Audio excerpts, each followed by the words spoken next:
She cheated with her billionaire boss. Want a divorce. I agreed without a fight. Big mistake on her part. While she was busy with him, I discovered what she'd really been hiding. Then I met his wife. At his party, I told him, "Your wife is remarkable," while he shook with rage. The real game was just beginning. My name is Garrett Chambers. I'm 43 years old, and 3 weeks ago, I discovered my wife has been sleeping with her boss for the past 6 months. I didn't confront her immediately. Instead, I did what writers do. I observed. I documented. I planned. The restaurant she chose was one of those places where the lighting costs more than the food. Soft amber glows, white tablecloths, candles, and glass hurricanes. Tessa always picked places like this when she had something important to say. Usually something she knew I wouldn't like. "You've been quiet tonight," she said, her fingers dancing around her wine glass without lifting it. She was nervous. That told me everything. "Just thinking," I said, cutting into my steak. "Long day. Garrett, we need to talk." There it was. The sentence that changes everything. I set down my fork and looked at her. Really looked at her. Tessa was 40, still beautiful in that effortless way that made other women study her like a puzzle. But tonight, something was different. Something guilty. "I'm listening," I said. She took a breath. "I've been seeing someone. From work. It's Trevor. Trevor Ashford. Trevor Ashford. Publisher of Ashford House, the literary empire where Tessa worked as senior editor. 47 years old. Married to some museum curator. Worth maybe 200 million. The kind of man who wore success like cologne. I should have felt panic. Anger. That hot rush of adrenaline. Instead, I felt calm. Eerily calm. Because I already knew. I'd known for 3 weeks and 4 days. Ever since I came home early and found her laptop open on the kitchen counter. Messages from T glowing on the screen. "How long?" I asked. "Does it matter?" "Yes." She flinched. 6 months. 6 months of lies. 6 months of kissing me goodbye while thinking of him. 6 months of our kids, Dylan and Sophie, having dinner with a mother who was living a double life. "Are you in love with him?" I asked. Her face did something complicated. "I don't know what I feel anymore. When I'm with him, I feel alive. Like I matter. And with me. With you, I feel like your research assistant. Like the person who pays the bills while you chase your dreams." She paused. "I want a divorce, Garrett." There it was. Nuclear option. Deliver between the entree and dessert. "Okay," I said. Her eyes widened. "Okay, that's it. What do you want me to do, Tessa? Beg? You've clearly made up your mind." I signaled for the check. $347 for the meal that ended my marriage. We drove home in silence. When we pulled in the driveway, she turned to me. "I'll stay at my sister's tonight. Probably for the best." After she left, I sat in my study and pulled out my phone. I opened the private folder where I'd been collecting evidence for 3 weeks. Screenshots of messages. Credit card statements showing hotel charges. Calendar entries that didn't match her supposed work schedule. I'd been preparing for war. I just hadn't known what kind. The law offices of Patterson and Associates occupied the 15th floor of a building in downtown Manhattan. My lawyer, David Patterson, had handled my contracts for years. When I called him the morning after Tessa's confession, he cleared his schedule immediately. "Garrett," he said, sliding a folder across his mahogany desk. "I've drawn up a preliminary assessment. Given that New York is an equitable distribution state and there's no prenup, this could get complicated." I opened the folder. Numbers swam across the page. Our house in Westchester. Savings accounts. My royalties from 3 published novels. Tessa's stock options from Ashford House. 17 years of marriage reduced to spreadsheets. "How vindictive do you want to be?" David asked, steepling his fingers. "I want what's fair," I said, "but I also want to understand who I'm dealing with. Trevor Ashford. What do you know about him?" David pulled up something on his computer. "Publisher, philanthropist, married to Catherine Ashford for 21 years. She's the former chief curator at the Museum of Modern Art. Gave up her career when his company went public." He paused. "Word is, Ashford's had affairs before. Multiple. He's careful, but not careful enough. Does his wife know?" "Hard to say. She maintains a very controlled public image. But there are rumors." I leaned back in my chair, thinking, what if I told you I wanted to meet her? David raised an eyebrow. "Catherine Ashford. Just a conversation.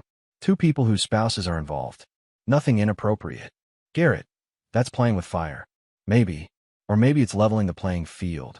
After the meeting, I went home to find Dylan, my 15-year-old son, sitting at the kitchen counter with his laptop. He looked up when I walked in, his expression guarded. "Mom called," he said. His voice was flat. "She wants to have dinner with us this weekend." Talk about the transition. I pour myself coffee.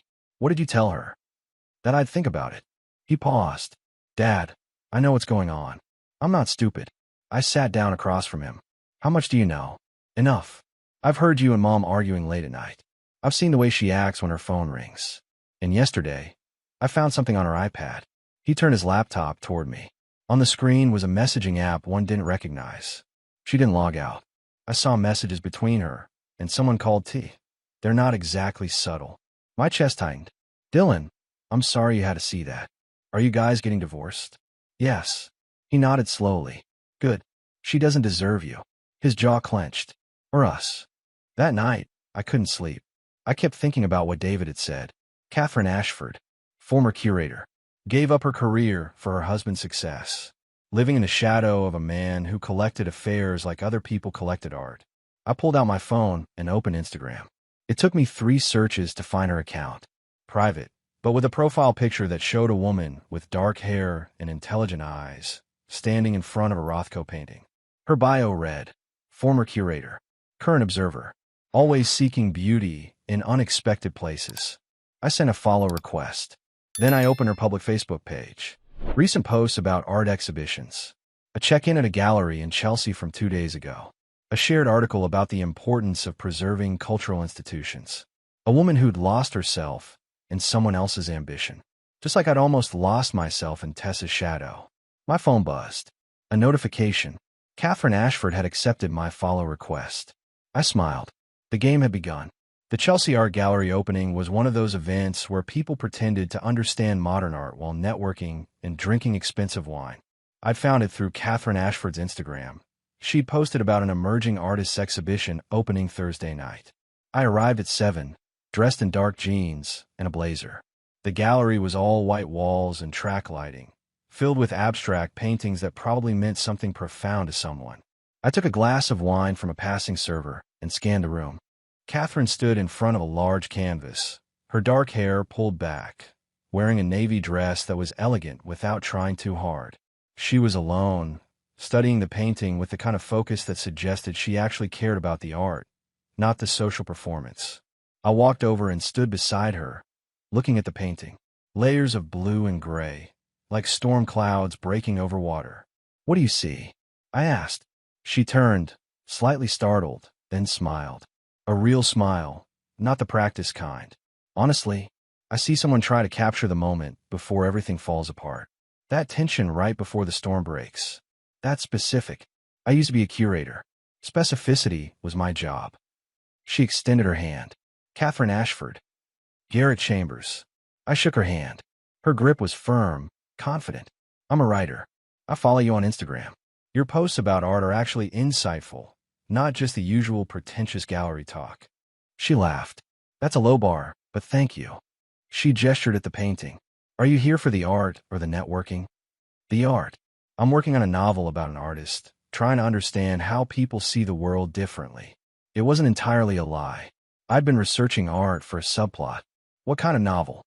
"Literary fiction. About a man who realizes he's been living someone else's version of his life. He has to figure out who he actually is underneath all the expectations." Catherine's expression shifted. Something knowing and sad. "That sounds like a story worth telling." We spent the next hour walking through the gallery, discussing the pieces. Catherine had a way of explaining art that made it accessible without dumbing it down. She talked about negative space, about what artists chose not to show being as important as what they revealed. "I miss this," she said quietly, standing in front of a sculpture made of twisted metal. "Curating, building exhibitions, having conversations about meaning instead of just managing social calendars and charity galas." "Why did you stop?" "My husband's company went public. Suddenly, I needed to be a certain kind of wife. The kind who hosts dinners and sits on boards and makes them look good in magazines." She paused. "The kind who doesn't have her own career that might overshadow his." "That sounds lonely." She looked at me, really looked at me. "It is." My phone buzzed. A text from Tessa. We need to talk about the house. And the kids. Can you meet tomorrow? I silenced it. I'm sorry, I said to Catherine. Where were we? Talking about loneliness, she said. Though I think we were both being too polite to call it what it is. What is it? Surrender. We gave up pieces of ourselves to make other people comfortable, and now we're not sure how to get those pieces back. The honesty was startling. Beautiful, even. Can I buy you coffee? I asked. There's a place around the corner. We can continue this conversation somewhere without quite so many people pretending to understand abstract expressionism. Catherine smiled. I'd like that. As we left the gallery together, I felt something shift. This wasn't just reconnaissance anymore. This was connection. The coffee shop was small and dark, the kind of place where conversations felt private even when you were surrounded by strangers. Catherine ordered an espresso. I got a black coffee. We sat in a corner booth, and the pretense of the gallery fell away. I should tell you something, I said. I didn't find that gallery opening by accident. I followed you on Instagram because I wanted to meet you. Catherine's expression didn't change. I know. You know, Garrett, I'm not naive. A writer I've never heard of suddenly follows me, shows up at a gallery I posted about, and just happens to be charming and insightful. She sipped her espresso. I looked you up while you were getting our drinks. 3 published novels, moderate success, and married to Tessa Chambers, senior editor at Ashford House. My husband's company. My chest tightened. I can explain. Please do. I took a breath. 3 weeks ago, I discovered my wife has been having an affair with your husband. She told me 4 days ago that she wants a divorce. I spent those 3 weeks trying to understand who I was dealing with, and that led me to you. Catherine set down her cup carefully. Her hands were steady, but I could see the tension in her jaw. How long has it been going on? 6 months, according to Tessa. 6 months. She laughed, but there was no humor in it. That's actually longer than most of Trevor's affairs usually last. You must really like her. You knew. I've known about Trevor's infidelity for years. Not always the specific women, but the pattern. Late nights at the office. Unexplained charges on credit cards he thought I didn't monitor. Lipstick on collars. Perfume that wasn't mine. She looked directly at me. I hired a private investigator 8 months ago. He's documented 4 different women Trevor's been involved with in the past 2 years, including your wife. The revelation hit me like a physical blow. 4. Trevor collects beautiful, ambitious women the way other men collect cars. He makes them feel special, powerful, like they're part of something bigger than themselves. And then he moves on when someone younger or more exciting comes along. Catherine's voice was clinical, detached.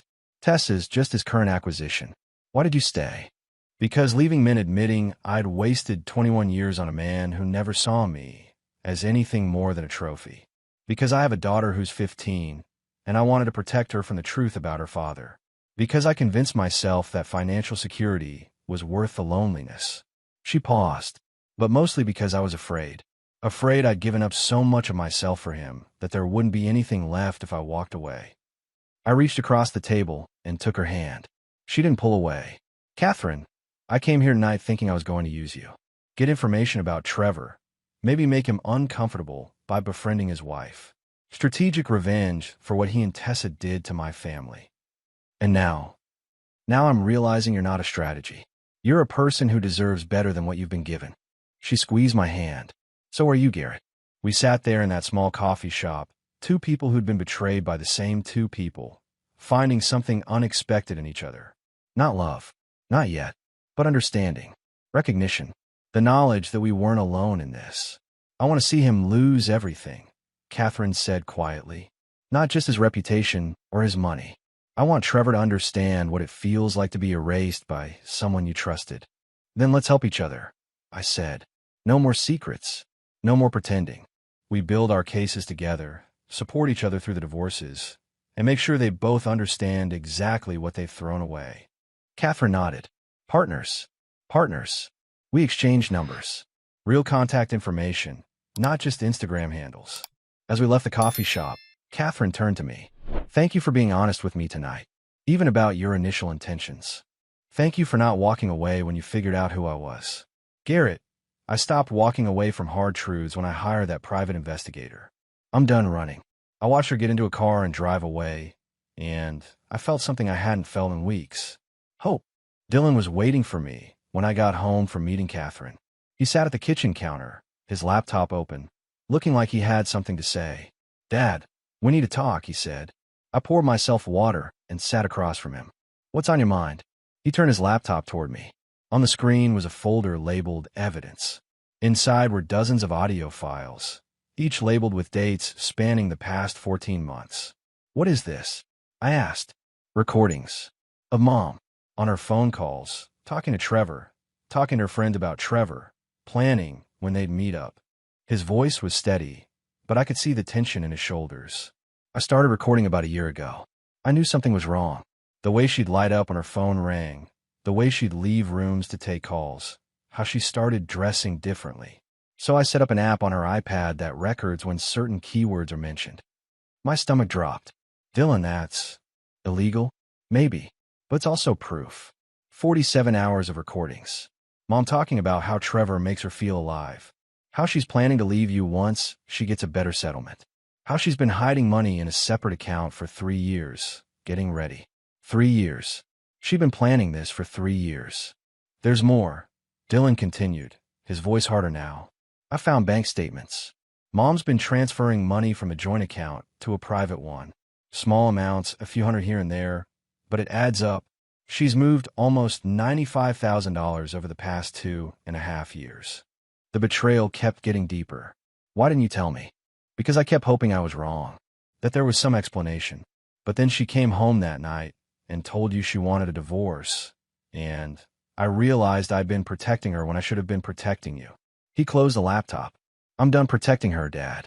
She doesn't deserve it." I stood up and walked around the counter, pulling my son into a hug. He was almost as tall as me now, 15 going on 30. "Thank you for telling me this. But Dylan, I don't want you carrying this burden. This is between your mother and me." "No, it's not," Dylan said, pulling back. "She made it about all of us when she decided to blow up our family. Sophie's 8 years old, Dad. She doesn't understand why Mom's not home. She cried herself to sleep last night, asking if it's her fault. That hit me like a punch. Where's Sophie now?" "At Emma's birthday party down the street. I told her you'd pick her up at 7. He paused. "Dad, there's something else. Something I found in Mom's medical records on her insurance portal." "What?" "She had 3 procedures at a women's clinic over the past 6 years. The records call them pregnancy terminations. Mom had 3 abortions and never told you." The room tilted. 3 abortions. 3 pregnancies she'd ended without my knowledge. Were they mine? Trevor's? Someone else's? "Dylan, I'm so sorry you had to see all of this." "I'm not sorry. I'm angry." His jaw clenched. "She lied to us for years, Dad. She stole from us. She ended pregnancies without telling you. She doesn't get to play victim now." My phone buzzed. A text from Tessa. "Can we talk about custody arrangements? I want the kids on weekends." I showed Dylan the message. "What do you think?" "I think she can go to hell," he said flatly. "I'm not spending weekends watching her play house with Trevor. Neither is Sophie. You know I can't keep you from her. The court will mandate visitation. I'm 15. Courts listen to teenagers about custody preferences. And Sophie won't go anywhere without me." He looked at me directly. "We're staying with you, Dad. Both of us. Mom made her choice. We're making ours." Later that evening, I called Catherine. She answered on the second ring. "Garrett." Her voice was warm. "I need to tell you something. My son has been recording Tessa's phone conversations for over a year. He has 47 hours of evidence, including discussions about her affair with Trevor, plans to maximize her divorce settlement, and proof that she's been hiding money." Silence. Then, "That's significant evidence. There's more. Medical records show she had 3 abortions during our marriage without my knowledge." Catherine's breath caught. "Garrett, I'm so sorry. The question is, what do we do with all this information? I don't want to weaponize my son's pain, but I also can't let Tessa and Trevor walk away from this without consequences. My private investigator has evidence of Trevor's affairs going back 5 years. Financial records showing he's been using company funds to pay for hotels, gifts, travel for his mistresses. That's embezzlement." Catherine paused. "If we coordinate our evidence, if we build cases together, we can make sure they both face real consequences. Not just a divorce court, potentially criminal charges for Trevor. You're talking about destroying his company. I'm talking about justice." Trevor's board of directors includes my father and two of his business partners. If they knew he was embezzling company funds for personal affairs, they'd remove him immediately. The shareholders would demand it. I thought about Dylan, about Sophie crying herself to sleep, about 3 years of systematic deception, about pregnancies ended in secret. Let's do it, I said. Let's show them both what consequences actually look like. Partners, Catherine said. Partners. The mediation session was scheduled for Tuesday morning. I sat across from Tessa and her lawyer, Patricia Winters, in a conference room that smelled like expensive furniture polish and broken dreams. Thank you for coming. The mediator, Susan Reynolds, began. Today we'll discuss initial custody arrangements and temporary financial support. Patricia opened a folder. My client is requesting primary physical custody of both children, with Mr. Chambers receiving standard visitation. Additionally, she's requesting temporary spousal support of $8,000 monthly and continued residence in the marital home. I didn't react. David Patterson, my attorney, had prepared me for this. Mr. Chambers? Susan asked. I'm requesting primary physical custody, I said, looking directly at Tessa. Both children have expressed their preference to live with me. Dylan is 15, old enough for his opinion to carry significant weight. Sophie is 8 and doesn't want to be separated from her brother. Tessa's face flushed. That's not fair, Garrett. You've been turning them against me. I haven't said a word against you to our children. But they're not blind. Tessa, they see what's happening. This is ridiculous, Patricia interjected. Mrs. Chambers has been the primary caregiver throughout the marriage. She's entitled to custody. Was she the primary caregiver? David asked mildly. Or was Mr. Chambers, who worked from home while Mrs. Chambers worked 60-hour weeks at the office? He slid a document across the table. School records showing Mr. Chambers attended 93% of parent-teacher conferences. Medical records showing he took the children to 87% of doctor appointments. Mrs. Chambers was building her career. Mr. Chambers was raising their children. Tessa's lawyer scanned the documents, her expression tightening. Furthermore, David continued, we have evidence that Mrs. Chambers has been systematically transferring marital funds to a private account without Mr. Chambers' knowledge. $95,000 over 2.5 years. We're prepared to file a motion for return of those funds plus penalties. The color drained from Tessa's face. How did you? It doesn't matter how we know, I said. What matters is that you've been planning this divorce for years while pretending everything was fine. You've been stealing from our family to fund your exit strategy. That money was for emergencies, Tessa said weakly. Was Trevor Ashford an emergency? David asked. Because we also have evidence that a significant portion of those funds were spent on gifts, travel, and accommodations related to your extramarital affair. Patricia held up a hand. We need a recess. I need to consult with my client. Take all the time you need, David said. In the hallway, David turned to me. That went well. Her attorney wasn't expecting us to have financial documentation. What happens now? They'll regroup. Probably try to negotiate a better settlement rather than have all of this come out in court. The hidden accounts, the affair, the systematic deception. None of it looks good for her. My phone buzzed. A text from Dylan. How's it going? I replied, good. She's rattled. Another text came through. This one from Catherine. Trevor just got a letter from his board requesting an emergency meeting. My father made sure they received copies of the expense reports showing company funds used for personal purposes. He's panicking. I smiled. The pieces were falling into place. 15 minutes later, we reconvened. Tessa looked like she'd been crying. Patricia's expression was tight. My client is willing to agree to joint physical custody, Patricia said. 50-50 split. She'll withdraw her request for spousal support in exchange for Mr. Chambers not pursuing the matter of the separate account. No, I said. Everyone looked at me. Garrett, David started. No. I repeated, looking at Tessa. You don't get to steal from our family, lie to our children, destroy our marriage, and then negotiate like this as a business transaction. I want primary custody. The kids stay with me during the school week. You get alternating weekends. And you're returning every dollar you took from that joint account. Or I'm filing criminal charges for theft. You can't do that, Tessa said, her voice breaking. Watch me. I've been accommodating our entire marriage. Tessa, I made myself smaller so you could shine brighter.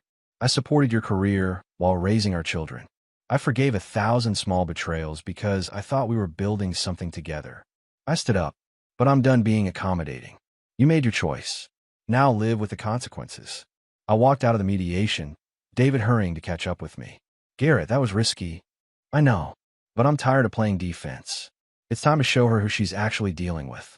Trevor Ashford's emergency board meeting happened 3 days after our mediation. Catherine called me that evening, her voice electric with satisfaction. It's done, she said. The board voted to suspend Trevor pending a full financial audit. My father presented evidence of over $340,000 in company funds used for personal expenses. Hotels, jewelry, travel, all for his affairs. $340,000. I whistled. That's more than I expected. Trevor's been doing this for years. He thought he was untouchable. Catherine paused. The board also discovered he gave Tessa a promotion last year that came with stock options worth about $200,000. The timing coincided with the start of their affair. That's a conflict of interest violation. Can they take the options back? They're reviewing all compensation decisions Trevor made without proper board approval. Tessa's promotion is at the top of the list. Catherine's voice softened. How are you doing? I know this is a lot. I'm managing. Dylan and Sophie are my priority right now. Dylan's angry, which I understand. Sophie just wants things to go back to normal, which breaks my heart because I can't give her that. I'd like to meet them, if you're comfortable with that. The suggestion surprised me. You want to meet my kids? I want to know the people who matter to you, but only if you think they're ready. I thought about it. Dylan knew about Catherine, knew I'd been meeting with Trevor's wife to coordinate our divorces. Sophie didn't know the details yet, just that Mommy and Daddy were separating. Let me talk to Dylan first, I said. See how he feels about it. That night, I found Dylan in his room, headphones on, working on homework. He pulled them off when I knocked. What's up, Dad? Catherine Ashford wants to meet you and Sophie. I wanted to see how you felt about that. Dylan set down his pencil. Trevor's wife? The one helping you with the divorce. Yes.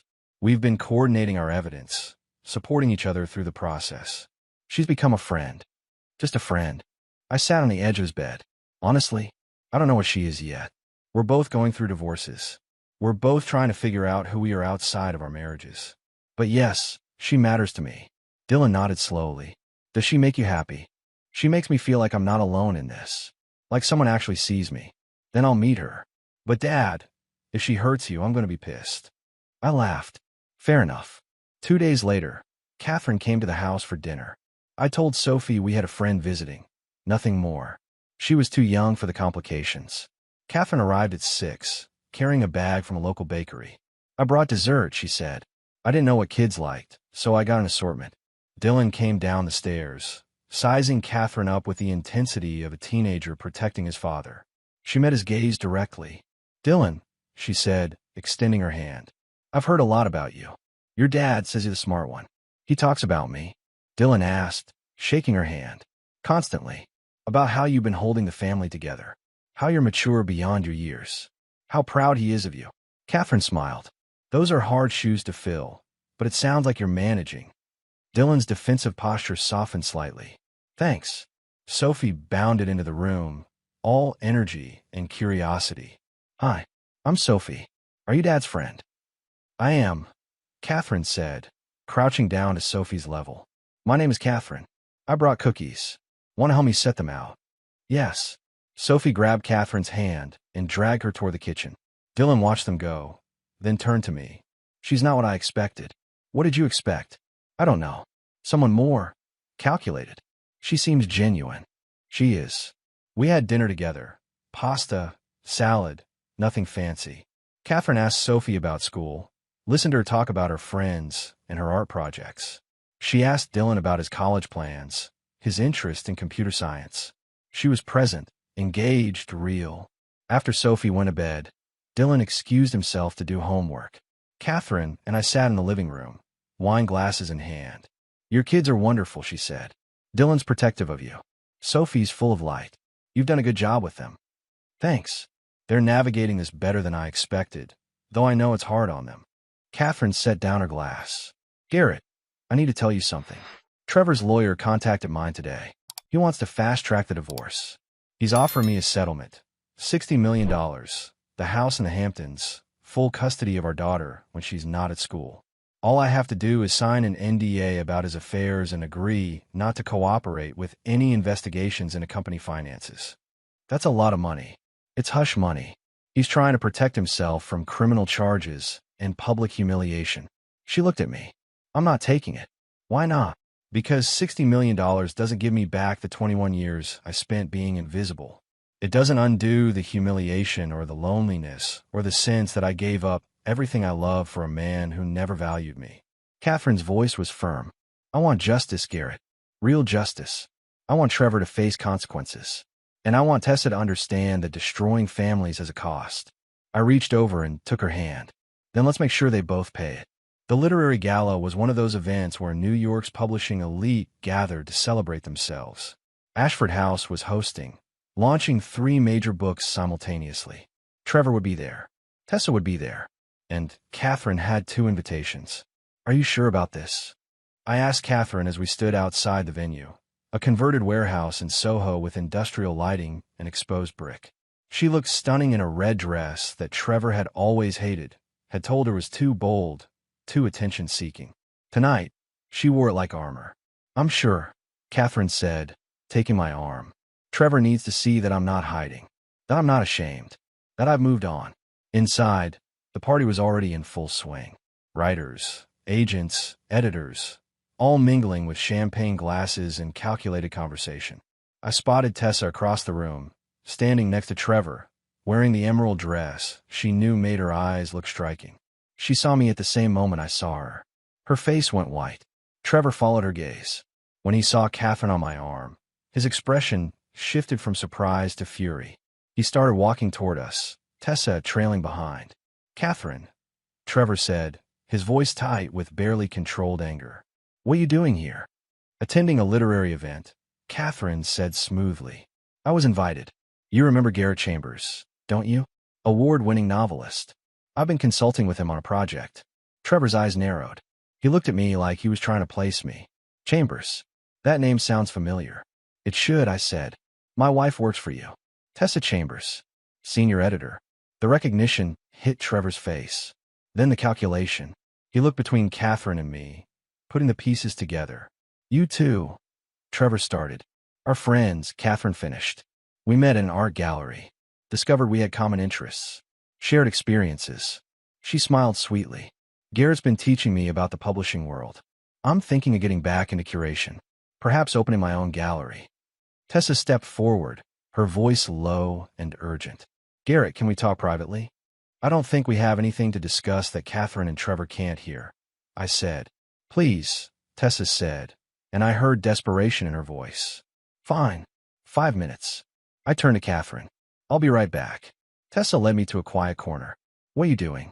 With her. Having a conversation. Building a friendship. What does it look like? It looks like you're trying to get revenge by cozying up to Trevor's wife. Revenge. I laughed. Tessa, I don't need revenge. You and Trevor are destroying yourselves just fine without my help. I'm just making sure I have a front row seat. The board suspended Trevor today. They're investigating his finances. Catherine's father is leading the charge. I know. Catherine told me. Tessa's face flushed. You're working together. Coordinating against us. We're supporting each other through our divorces. There's a difference. I leaned closer. But here's what you need to understand. You don't get to blow up my life, steal from our family, lie to our children, and then dictate who I spend time with. I'm done being the accommodating husband. This is who I am now. Garrett, please. Save it. I need to get back to Catherine. We have a party to enjoy. I walked away, leaving Tessa standing there looking lost. When I reached Catherine, she was talking to an art dealer, discussing a potential exhibition space. She looked alive, engaged, nothing like the invisible wife she'd been. Trevor approached us again, this time alone. His face was red, his hands clenched at his sides. Stay away from my wife, he said to me, his voice low and threatening. Your wife. Catherine interjected. Trevor, we're getting divorced. Or did you forget that part when you were too busy sleeping with your employees? Catherine, this isn't the place. No, it's the perfect place. All your colleagues, your business partners, watching you realize that you've lost control. She stepped closer to him. I know about the embezzlement. Trevor, I know about all of it. And soon, everyone else will too. Trevor's face went from red to pale. You're bluffing. Am I? Catherine turned to me, smiling. Garrett, didn't you say you want to get some air? This party's getting a bit stifling. Absolutely, I said, offering her my arm. As we walked toward the exit, I leaned close to Catherine and whispered, Your wife is remarkable, Trevor. Absolutely remarkable. I felt Trevor's eyes boring into my back as we left. Could sense his rage from across the room. Catherine squeezed my arm. That felt good, she said. It looked good too. Outside, Catherine turned to me, her eyes bright. Thank you for coming tonight. For standing with me. Thank you for inviting me. For letting me be part of your revolution. She kissed my cheek. This is just the beginning, Garrett. Wait until they see what comes next. Trevor Ashford's fall happened faster than anyone expected. 3 weeks after the literary gala, the board of Ashford House voted unanimously to remove him as publisher. The financial audit revealed systematic misuse of company funds totaling over $400,000 spanning 5 years. Criminal charges were filed. Catherine called me the day the news broke. It's over, she said. Trevor's out. The company's installing an interim publisher while they search for permanent replacement. How do you feel? Vindicated. Exhausted. Free. She paused. Garrett, there's more. Tessa was fired this morning. The board reviewed her promotion and determined it violated company policy. They're revoking her stock options and demanding she return the bonus she received. I thought about Tessa, about the woman who'd traded our marriage for power and status, now losing both. I should feel something. Satisfaction, maybe, but I just feel empty. That's because you're a good person. You don't take pleasure in others' pain, even when they deserve it. The divorce was finalized 2 weeks later. I got primary custody of Dylan and Sophie. Tessa got alternating weekends. The hidden money was returned, plus penalties. The house would be sold, proceeds split evenly. My royalties remain mine. Her stock options, now worthless, were hers. Dylan took the news calmly. Sophie cried but recovered quickly. Kids are resilient in ways adults forget. Catherine's divorce moved slower. Trevor contested everything, hired expensive lawyers, tried to drag it out. But the evidence was overwhelming. The affairs, the embezzlement, the systematic deception. In the end, he settled. Catherine got $80 million, the Hamptons house, and full custody of their daughter. What will you do now? I asked her over dinner at her place, 3 months after Trevor's firing. I'm opening a gallery, Catherine said, her eyes bright. Contemporary art, emerging artists. I've already found a space in Chelsea. I start renovations next month. That's incredible. What about you? Any new projects? I'm writing again. Actually writing, not just going through the motions. A novel about second chances and finding yourself after everything falls apart. Catherine smiled. Art imitating life? Something like that. She reached across the table and took my hand. Garrett, I want to be clear about something. I care about you. These past months, you've been more than a partner in revenge. You've been a friend, someone who sees me. I care about you too, Catherine, more than I expected to. But we're both still healing, still figuring out who we are outside of our marriages. I don't want to rush into something and mess it up. I agree completely. So let's take our time. Build something real instead of something reactionary. I'd like that. 6 months later, Catherine's gallery opened to critical acclaim. I was there, along with Dylan and Sophie. We stood in front of a painting, a landscape of storm clouds breaking over water, and Catherine explained the artist's vision. Sophie tugged my sleeve. Dad, is Catherine your girlfriend? I looked at Catherine, who was smiling. She's someone very important to me. Is that okay with you? Sophie nodded. I like her. She's nice, and she makes you smile. Dylan rolled his eyes but grinned. Just don't get weird about it, Dad. That night, as I drove home with my kids, I thought about Tessa. She'd taken a job at a smaller publishing house, struggling to rebuild her reputation. Trevor was facing trial for embezzlement. Both of them had gotten exactly what they'd earned. But I wasn't thinking about them anymore. I was thinking about Catherine, about the life we were building slowly, carefully, about Dylan and Sophie, resilient and strong, about the novel I was writing, the best work I'd ever done. Tessa had wanted me to feel small. Instead, I'd learned to take up space. She'd wanted me to break. Instead, I'd rebuilt myself into something stronger. That was the real victory. One year after Tessa asked for a divorce, I stood in Catherine's gallery at the opening of her second major exhibition. The space was crowded with collectors, critics, and art enthusiasts. Catherine moved through the room with confidence, explaining pieces, introducing artists, being exactly who she was meant to be. Dylan was talking to one of the artists, asking intelligent questions about technique. At 16, he developed an interest in digital art, was applying to colleges with strong computer graphics programs. He'd forgiven Tessa, eventually, but he lived with me full-time now. His choice, Sophie, now 9, was sketching in a corner, capturing the gallery scene in her notebook. She'd started art classes, discovered she had talent. She still saw Tessa on weekends, but the relationship was different now. Cautious. Rebuild on new terms. Catherine found me by the window. What are you thinking about? How far we've come. A year ago, we were both trapped in marriages that were killing us slowly. Now look at us. You publish a novel that got starred reviews. I have a successful gallery. Our kids are thriving. She smiled. We did pretty well for two people who were supposedly too damaged to start over. What happened to Trevor? I asked. I hadn't followed the news in months. Convicted on 3 counts of embezzlement. Sentenced to 18 months in federal prison. He starts next month. Catherine's voice was matter-of-fact. Tessa testified against him, trying to distance herself from the whole thing. Did it work? Not really. Her reputation in publishing is ruined. Last I heard, she was working as a freelance editor, barely making ends meet. I should have felt satisfaction. Instead, I just felt tired. I don't want to talk about them anymore. They're not part of our story. No, they're not. Catherine took my hand. Garrett, I want to ask you something. My daughter is coming home from boarding school for the summer. I'd like her to meet you. Officially. As someone important in my life. I'd like that. Dylan and Sophie could meet her too. Maybe we could all have dinner together. A blended family dinner. That's terrifying. Everything worth doing is terrifying. Catherine laughed.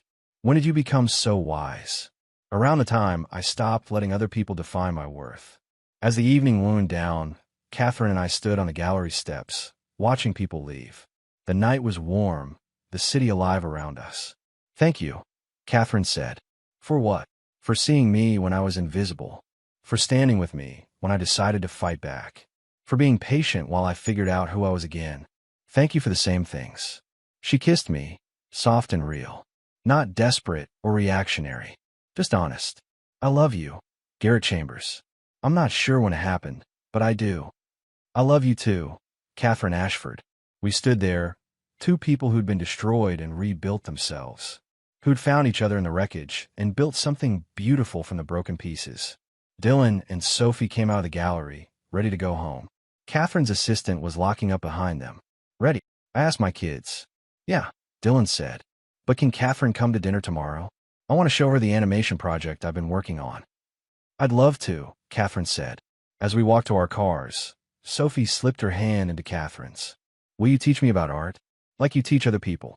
Absolutely. We'll start this weekend if you want. I watched them together, my daughter and this woman I loved, and felt something I hadn't felt in years. Complete peace. Tessa had destroyed our marriage, trying to find herself in someone else's power. But I'd found myself in the aftermath. Found strength, purpose, love. The best revenge wasn't destroying her. It was building something better than what we'd had. And I had.